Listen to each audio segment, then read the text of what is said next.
দেখ, আমি তোদেরকে কালকে বলেছিলাম না যে এই শুঁয়োপোকাগুলো আমি এনে রাখবো, এক্সপেরিমেন্ট করে তোদের দেখাবো যে এর থেকে কিভাবে প্রজাপতি তৈরি হচ্ছে।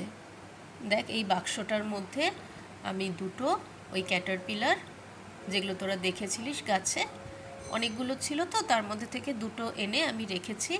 আর দেখ, ওদের খাবারও দিয়ে দিয়েছি, দুখানা পাতাও দিয়ে দিয়েছি, যে গাছের পাতা ওরা খায়। ডুমুর গাছের পাতাও এনে দিয়েছি, ওরা খাচ্ছেও। আমি এই বাক্সটার মধ্যে ওদেরকে এনে রেখেছি, দেখতে পেয়েছিস তো? কালকে আবার দেখব এরা কতটা পাতা খেলো বা ঠিকঠাক আছে কি না। ঠিক আছে?